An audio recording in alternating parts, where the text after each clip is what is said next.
Hi, everybody. So, I wanted to suggest some reliable websites for news and information about COVID. It's certainly becoming clear that there are many unreliable and even dangerous sources of information out there. Let's start by addressing the elephant in the room today about a certain recommendation regarding taking internally disinfectants and UV light to kill coronavirus. Under no circumstances should anybody try to ingest, inject, or otherwise take in via any bodily orifice disinfectants or bleach or light. I just want to be really clear about that. Extremely dangerous, extremely bad advice. Do not do that. And you'll see here this prompted the makers of Lysol and Dettol to make a very unambiguous, clear statement that under no circumstance should these be administered into the human body. So I will also link below these sites and these links for different news and information sites about COVID. We'll start with the Canadians. CBC is a decent, accurate place to get your coronavirus information. There's a COVID, you'll see here, there's a COVID-19 tab. Often there are live streams from Trudeau or Dr. Theresa Tam and so on. Also, in terms of public health, the Canadian government has a decent website for this. You can take a self-assessment.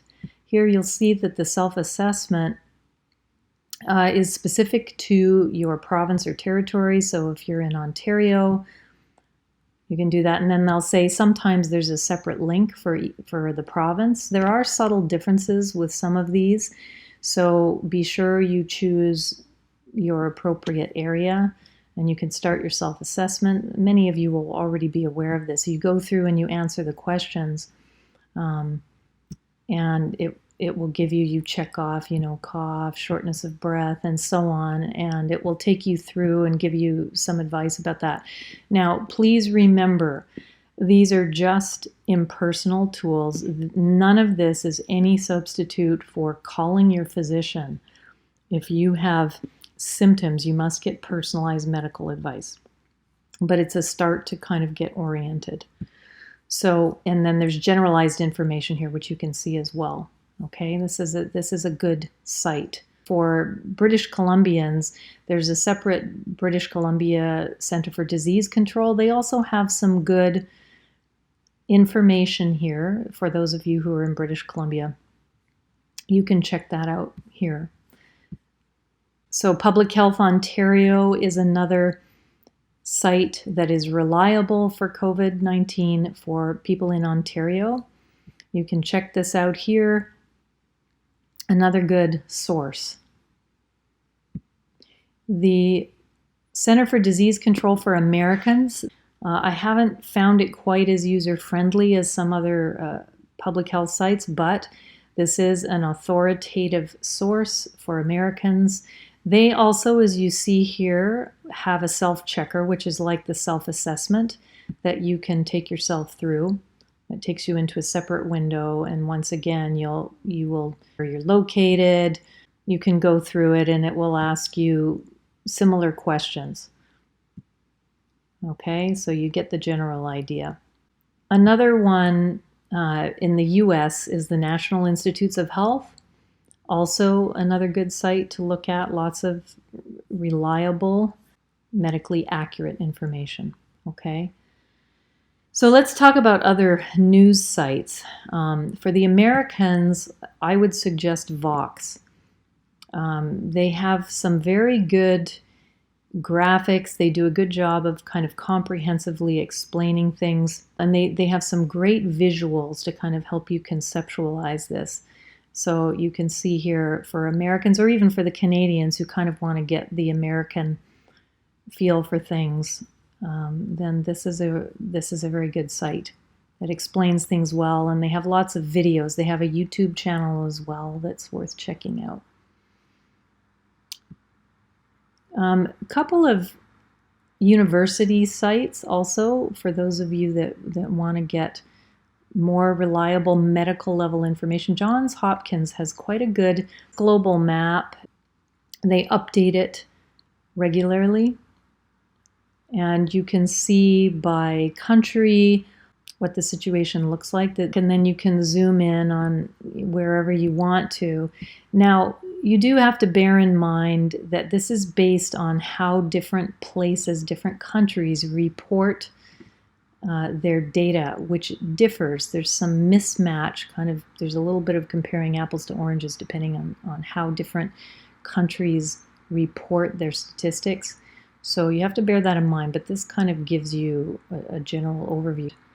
Another medical site, Harvard, also very reliable, so you can check that out. For a more global perspective, the World Health Organization, they have live media briefings that kind of give you a more global overview. They have some public advice, so they can be a very good source as well if you want a more global perspective. Mythbusters, that would be a good one to look at. So these are some of the amazing misinformation things that are spreading, mostly on social media, a few very unreliable news sites, but social media is the main culprit. Worldometer is very interesting. They keep statistics that give you the perspective of what's going on, active cases, closed cases, people that have died, people that have recovered, and you can go down and kind of review each situation. There's a now button, there's a yesterday button. Remember that for the now button, it's going to depend on the time zone and whether they're quite up to date. So you see USA doesn't quite have anything yet, but for yesterday, you can see how many new deaths, how many new cases, recoveries, and so on. Again, bear in mind that this is based on only those that have been tested, depending on the country and how they count cases. But in many cases, this could be the tip of the iceberg because not everyone in any given country has been tested. Now, there are apps for some of these sites like CDC and so on. Apple has come up with a good COVID-19 screening tool that they based on the Center for Disease Control. This is both on the web and on the Apple Store. So you can go through this, and I found it actually a bit more user-friendly than this, for example, the CDC self-checker, and this is based on credible information that Apple consulted with. So you can see that you can take yourself through this on your computer and get some decent information, right? So that's another suggestion. Okay, so this is the document that I will link below for you as a suggestion. Again, the take-home message I want to leave you with is please do not get your COVID-19 information from social media like Facebook or Twitter or Instagram or YouTube unless you know for a fact that it's a medical professional who is putting this out. All right, everyone, take good care and stay safe.